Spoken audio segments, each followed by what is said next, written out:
이번 고난주간 특별 새벽 부흥의 감동은 제 개인적으로 어느 때보다 더한 그런 감동의 시간들이었습니다. 일단 제가 설교를 안 하고 예배에 집중할 수 있어서 감격이었습니다. 그리고 무엇보다 우리 교회 부목사님들이 설교가 정말 참 많이 좋아졌다라는 생각이 들어서 예배 참석한 내내 성도의 한 사람으로 참 은혜 받을 수 있어서 정말 흐뭇했습니다. 물론 담임 목사로서 이 부목사님들보다 설교를 더 잘해야 하는데 라는 그런 마음의 부담도 있는 것은 사실이지만, 그보다 우리 성도님들이 어느 때 어느 예배에 참여해도 은혜를 받을 수 있겠구나 라는 그런 확신이 들어서 더 감사하고 좋았습니다.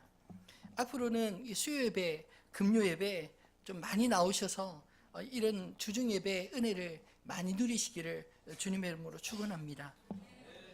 작년에 상연된 영화 가운데 무덤을 주제로 한 영화 혹시 보셨나요? 명당이라는 영화가 있었습니다. 이 명당이라는 영화의 주제는 잘 아시는 내용이겠지만, 조상들 묘지를 잘 쓰면 자손들이 잘 되고 조상의 묘지를 잘 못 쓰면 자손들이 망한다, 그런 내용 아니겠습니까? 우리 부모 세대만 해도 자신들의 죽음을 준비하면서 묘자리는 자신이 스스로 준비하는 그런 모습들이 참 많이 있었습니다. 저희 할아버님도 자신의 묘자리를 미리 할아버님과 할머니 묘자리를 다 예배해 놓으시고 또 그렇게 묻히셨었습니다.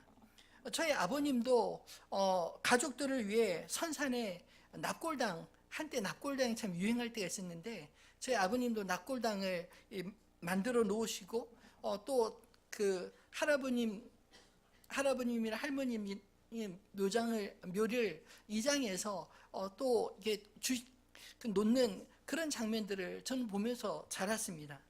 근데 정작 본인은 먼 선산에 묻히길 원치 않으시고 가까운 가족들과 가까운 공동묘지에 묻히시기를 원하셔서 그쪽으로 장례를 치루었습니다.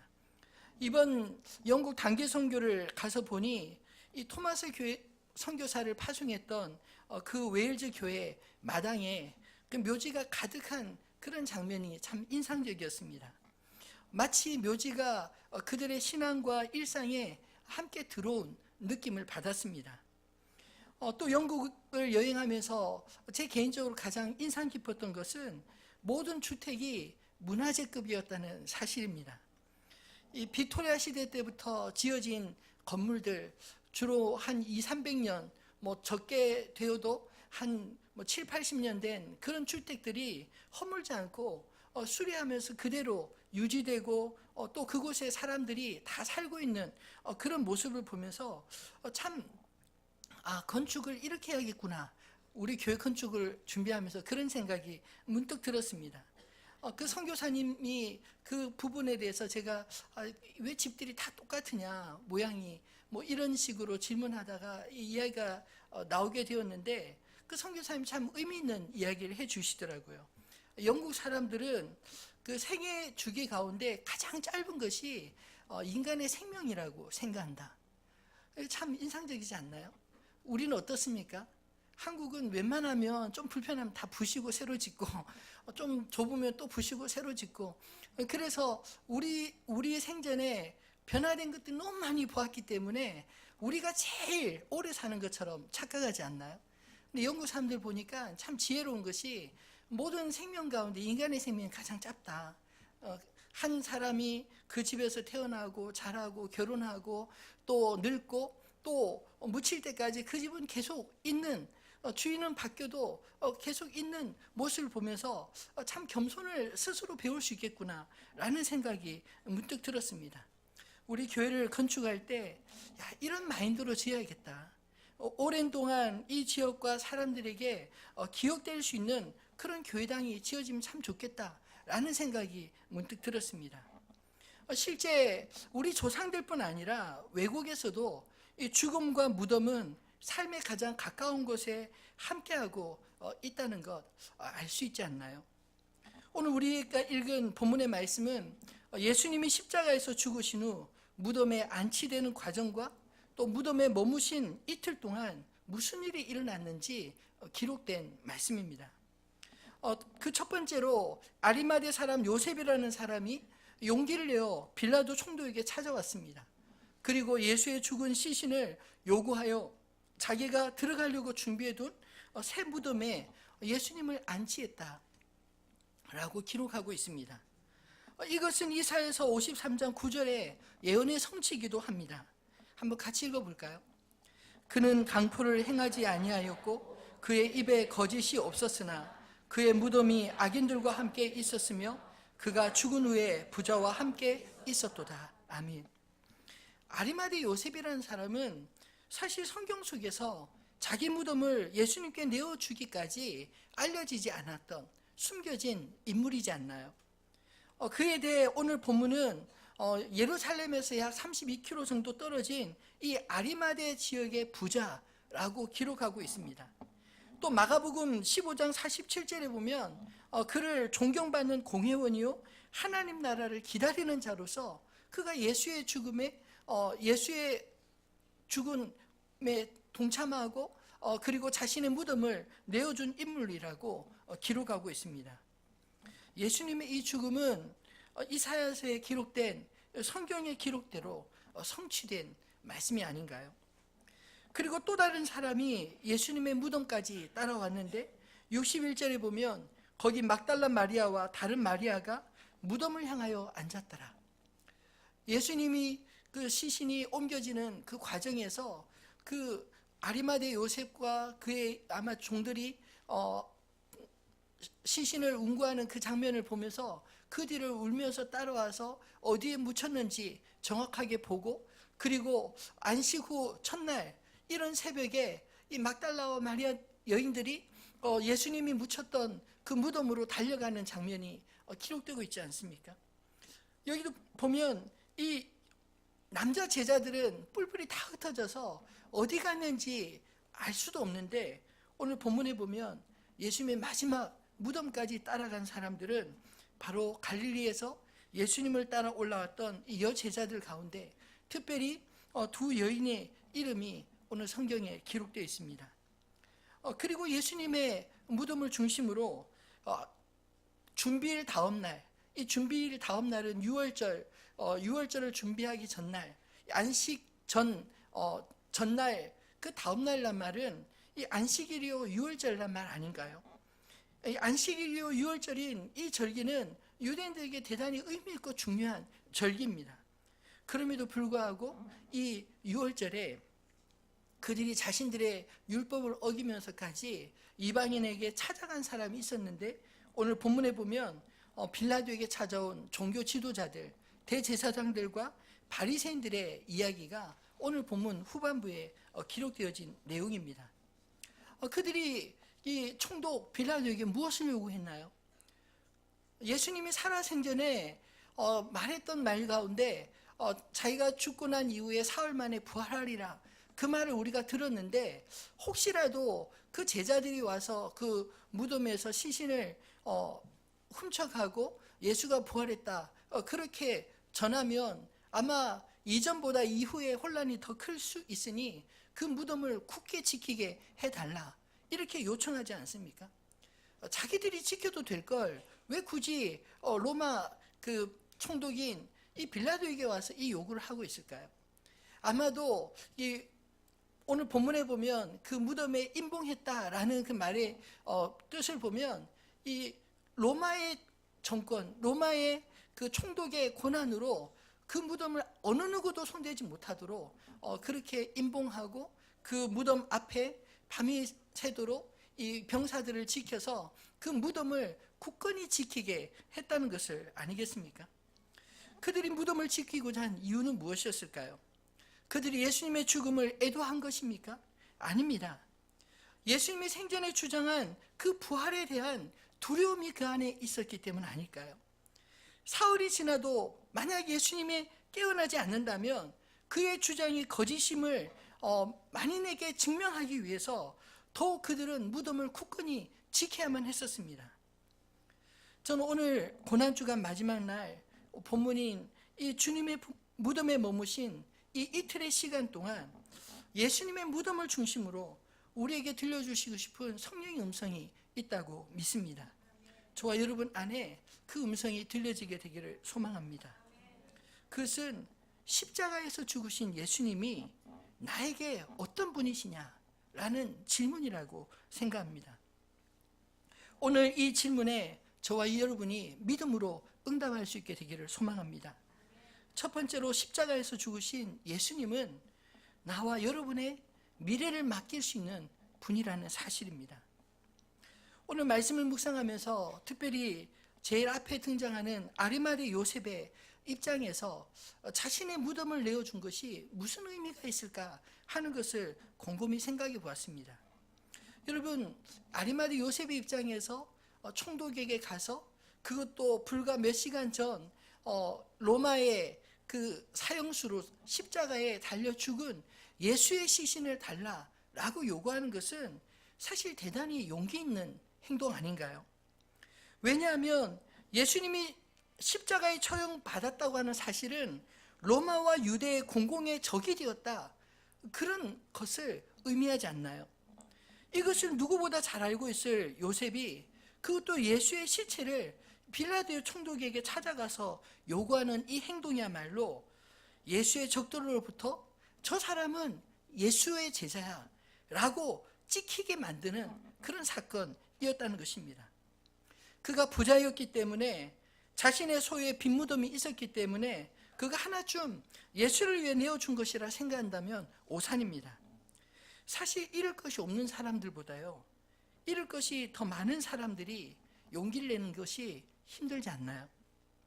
아리마대 요셉은 그 모든 상황들을 다 알면서도 예수님의 죽음에 그저 깊이 애도하고 그를 위해 살아서는 나서지 않았지만 그의 죽음이라도 초라해지지 않도록 자신의 미래를 위해 준비한 무덤을 주님께 내어드린 것입니다. 예수님이 살아 계실 때보다 죽음 이후에 자신을 예수를 따르는 제자로 인식되도록 나서는 이 행동은 대단히 모험적인 그런 용기가 아닌가요? 살아계실 때 예수님을 따르는 것은 혹시라도 예수님이 정말 많은 유대인들이 기대했던 그런 메시아로 등극한다면 한자라도 할 수 있을 것 같은 그런 기대라도 있지 않습니까? 그런데 예수님이 죽은 그 시체가 된 그제서야 자신이 당당하게 예수의 시체를 요구하고 있는 이 모습은 사실 그의 자신에게 어떤 것도 기대할 수 없는, 예수님에게 기대할 수 없는 그런 행동이 아닌가요? 그것은 예수님에게 어떤 대가를 위해서 따르기보다 정말 예수님을 순수한 마음으로, 순수한 믿음으로 그가 따르고 존경했다라는 의미를 말하고 있는 게 아닐까요?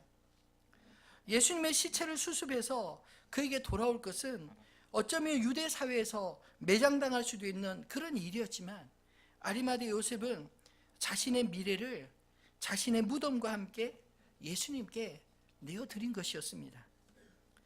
무덤은 본래 죽은 사람의 시체를 보관하는 것으로 가만히 생각해 보면 그의 과거를 묻는 곳 아닌가요? 근데 저는 이번에 말씀 묵상하면서 문득 이 본문에 기록되어진 무덤들은 단지 과거를 묻는 것보다는 오히려 예수님의 이 무덤은 과거가 아닌 미래를 준비하는 그런 무덤으로 보여졌습니다. 아리마대 요셉이 자신의 죽음을 위해 준비한 이 새 무덤은 아리마대 요셉의 입장에서 자신의 미래를 위한 준비 아니었나요? 그 미래를 예수님께 자신의 무덤을 내어드린 것은 자기가 준비한 자신의 미래를 내어드린 것과 다를 바가 없습니다. 더더욱구나 예수님의 제자라는 꼬리표를 달고 그 유대 사회에 살아간다는 것은 자신의 미래를 예수님께 맡기는 행동 아니고야 어떤 말로 표현할 수 있겠습니까? 자기가 들어갈 무덤을 주님을 위해 대신 내어드렸을 때 참으로 오늘 본문에 그의 무덤은 빈 무덤이 되었다는 것입니다. 무슨 말인가요? 예수님이 그 무덤에 영원히 계시지 않고 그곳에서 다시 부활하셔서 자신이 내어드린 그 무덤이 부활의 상징인, 믿음의 상징인 빈무덤이 되는 기적을 가장 가까운 곳에서 자기가 내어드린 그 장소에서 목격한 증인이 되었다는 말씀인 것입니다. 물론 그 뒤 아리마대 요셉도 죽음을 맞이했겠지만 중요한 것은 자신의 무덤에서 부활하신 주님을 만난 부활의 증인이 되었기에 그의 인생의 목적도 단지 무덤을 위해서 살지 않을 수 있는, 하나님 부활하신 주님을 위해 살 수 있는 그런 믿음의 사람이 된 것이 아닐까요? 여러분, 이 얼마나 위대한 일인지 모릅니다. 여러분, 우리는 미래를 위해서 이것저것 참 많은 준비를 합니다. 사실 우리가 가져가지 못할 것들을 위해 얼마나 많은 애씀과 준비들을 하는지 모릅니다. 그러나 예수님께 이 아리마대 요셉이 내어드린 자신의 미래, 자신의 무덤은 주님께서 그곳에 잠시 머물다 간 그곳으로 말미암아 우리 인생의 방향을 다르게 만들었다는 것입니다. 우리 인생의 궁극적인 목적이 단지 죽음이 끝이 아니라 죽음 이후를 볼 수 있는 믿음의 눈을 뜨게 해주신 사건이 아닐까요? 아리마대 요셉에게 있어서 이 사건은 궁극적으로 단지 예수님, 존경하는 예수님께 자신의 것을 드린 것으로 끝난 것이 아니라 그분께 자신의 전 인생을 맡길 수 있는, 자신의 미래를 맡길 수 있는 분이 되었다는 것을, 그것을 깨닫게 되는 그런 중요한 계기가 되었으리라고 믿습니다. 단지 예수님을 따라다니면서 말씀을 듣는 것과 주님이 행하시는 것을 보는 것, 그 이상의 그런 놀라운 자신의 삶의 증거를 갖게 된 게 아닐까요? 오늘 저와 여러분 안에도 이런 믿음의 증거들이 있어지기를 주님의 이름으로 축원합니다.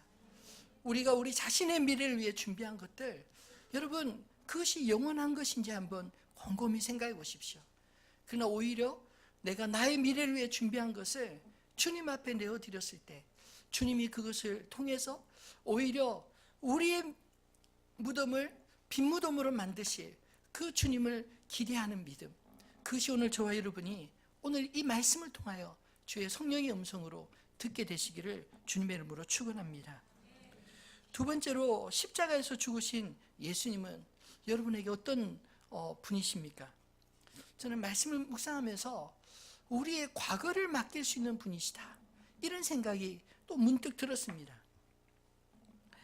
사실 오늘 본문을 가만히 묵상해 보면 예수님의 부활을 아리마대 요셉만 알았을까요? 그렇지 않습니다.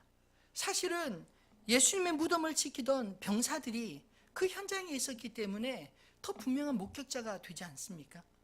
뿐만 아니라 예수님의 부활을 미리 혹시나 하는 마음으로 그 예수님의 부활을 저지하고자 무덤을 지키게 했던 종교 지도자들 역시 예수님의 부활의 사실을 그가 보고를 통해 듣고 또 무덤이 빈 것을 통해 분명히 깨닫게 되지 않았을까요? 여러분, 그들이 무덤을 지킨 것은 무엇을 지키고자 했기 때문일까요? 저는 말씀을 곰곰이 묵상해 보니 사실 그들이 정말로 지키고 싶었던 것은 무덤 속에 있는 예수님을 지킨 게 아닙니다. 그 무덤 속에 예수를 죽게 한 자신들의 양심을 지키고자 하는, 자신들의 죄악을 지키고자 하는 그런 뜻이 그 속에 있었던 게 아닐까요? 만약 주님이 그대로 계신다면 그들은 아마 떳떳하게 생각되었을지 모릅니다. 사흘이 지나도 예수의 시체가 무덤에 여전히 남아 있었다면 아마도 그들은 신이 나서 봐라, 예수가 죽은 지 사흘 만에 살아난다고 했지만 그러지 않았지 않느냐, 이는 거짓말장이다, 이렇게 말할 수 있는 명분이 생기지 않았겠습니까? 어쩌면 그들은 자신들의 행동의 정당성을 이 무덤 속에 갇혀진 예수의 시체를 통해서 찾고 싶었을지 모릅니다. 아니, 그렇게라도 찾지 않으면 그 죄책감으로부터 벗어나기 힘들지 않았을까요? 그래서 그들에게 있어서 그 예수의 무덤을 지키는 것은 자신들의 안위가 걸린, 사흘이 걸린 매우 중요한 일이었던 것입니다. 이 일을 소홀히 할 수 있었겠습니까? 오늘 본문에서 잠깐 앞에서도 설명드린 것처럼 안식일 날 이방인을 만나는 것은 불경한 것으로 생각된 이 유대 종교 지도자들이 이방인 총독 빌라도에게 갑니다. 가서 뭐라고 하냐면, 주여, 손을 비비면서 아부하면서 예수라는 사람이 이런 이야기했는데 이런 일이 일어나지 않도록 우리가 좀 막아설 수 있게 해달라, 그렇게 말하지 않나요? 그리고 경비병을 데려가라 라고 하는 그 경비병은 성전 경비병으로 로마 군인들을 말합니다. 로마 군인들과 함께 가서 로마 법에 따라서 그 총독이 준 그 인장을 가지고 그 무덤의 돌을 옮기는 것은 로마 정권에 항의하고 로마 정권과 맞붙는 것이다, 이런 의도로 그 성전을 밀봉을 하고, 그리고 그것도 모자라서 무덤에, 죽은 자의 무덤에 그 군사를 지키게 만드는 그런 일들을 하지 않았습니까? 여러분, 이런 일들은 무엇을 의미하나요? 시체가 사라지고 난 이후에 그것에 대해서 정확하게 그 상황을 알 수 있는 위치에 있었다는 것을 의미하지 않나요? 다른 성경에 보면 그 병사들을 입막음하고 그리고 예수의 제자들이 그 예수의 시체를 훔쳐갔다, 이렇게 소문을 내게 만들지 않나요? 근데 생각해 보십시오. 병사들이 멀쩡히 있고 그 돌은 옮겨지고 그리고 그 시신이 옮겨졌다는 게 말이 됩니까? 자신들의 안위가 달린 이런 일을 소홀히 할 수 있는 상황이 결코 아니었던 것입니다. 그럼에도 불구하고 예수님의 시신은 사라져 버렸습니다. 왜냐하면 예수님이 부활하셨기 때문입니다. 그들이 아무리 막고자 하더라도 예수님의 부활을 막을 수 없었다는 것입니다. 여러분, 그 무덤이 빈 것은 그들에게 있어서 치명적인 그런 위험한 일이 아니었을까요? 그것을 어쨌든 많이 하기 위해서 거짓을 또 만들고 결국 그 거짓말은 자기들의 죄악을 끊임없이 덮으려고 애쓰는 그런 흔적들밖에는 되지 않았다는 것을 의미합니다. 여러분, 저는 이 종교 지도자 입장에서 그 무덤을 재해석해 보았습니다. 그것은 그들에게 있어서 자신의 과오, 자신들의 잘못, 그 과거를 지키고 싶었던 그것 아니었을까? 여러분, 우리 안에도 사실은 어느 누구에게도 알리고 싶지 않은, 숨기고 싶은 과거들이 있지 않나요? 어느 누구에게도 그 알리지 않는 그 숨기고 싶은 과거들을 그냥 꼭꼭 감춰두고 숨겨두고 겉모습으로는 그냥 화려하게 아무 일 없는 사람처럼 그렇게 살고 싶은 그런 욕망들이 있지 않나요? 예수님은 마태복음 23장 27절에 그 당시 이 종교 지도자들의 상황을 똑바르게 이렇게 말했습니다. 한번 같이 읽어볼까요? 화 있을진저 외식하는 서기관들과 바리새인들이여, 회칠한 무덤 같으니 겉으로는 아름답게 보이나 그 안에는 죽은 사람의 뼈와 모든 더러운 곳이 가득하도다. 아멘. 여러분, 예수님께서 그들을 가리켜서 회칠한 무덤 같다, 겉은 화려하고 예쁘게 단장하고 꾸몄지만 속은 죽은 사람의 뼈와 모든 더러운 것이 가득하다. 오늘 이 예수님의 무덤을 지키고자 했던 이 종교 지도자들의 모습이 바로 이 무덤을 가리키는 게 아닐까요? 결국 그들은 자신의 무덤을 지킨 것입니다. 자신의 죄악과 또는 자신들의 자존심, 그것들을 위해서 철저하게 끊임없이 거짓말할 수밖에 없었던 그런 사람들이 되었다는 것을 의미하는 게 아닐까요? 여러분, 그렇다면 예수님께서 만약 예수님의 부활을 알고 그들이 솔직하게 인정하고 정말 우리가 그렇게 지켰지만 예수님 부활한 게 맞다, 그렇게 말했다면 얼마나 좋았을까요? 또 어떤 일이 생겼겠습니까? 제가 믿기로는 예수님이 그들의 죄도 용서해 주셨으리라 믿습니다. 왜요? 십자가에 달려 죽으시면서까지 아버지여, 저들이 하는 죄를 저들이 알지 못하나이다, 저들을 용서하여 주십시오. 주님이 그렇게 기도하지 않았습니까? 예수님의 죽음은 그 모든 인류에 대한 죽음을 친히 대신 담당하신 것입니다. 모든 죄악을 친히 담당하신 것입니다. 그 죄악 속에 이들의 죄악도 포함되지 않았을까요? 우리가 알고 있는 것처럼 사도 바울 역시 이 당시에 그 종교 지도자들 편에 속한 사람이었습니다. 근데 그가 회개하고 그를 주님 만나 주시고 그가 회개하고 주께 돌아왔을 때 그는 하나님의 사람으로 하나님 앞에 아름답게 쓰임받게 된 게 아닐까요? 여러분, 이 바울에게 예수님의 부활을 인정한다는 것, 그것은 자신의 과오를 시인하고 고백한다는 것을 의미합니다. 그것은 자기의 과거를 더 이상 묻어두지 않고 그 과거를 조차도 자신의 죄악조차도 주님 앞에 맡기겠노라고 하는 그런 신학적인 결단이요 믿음이라고 말할 수 있는 게 아닐까요? 여러분, 우리 안에 이 믿음이 있었으면 좋겠습니다. 우리의 과거 숨기려고 해서 숨겨지는 게 아닙니다. 오히려 주님 앞에, 사람들 앞에는 아닙니다. 적당히 사람들 앞에 어느 정도는 오픈할 수 없는 거 있을지 몰라도 주님 앞에서는 온전히 내어놓을 수 있지 않나요?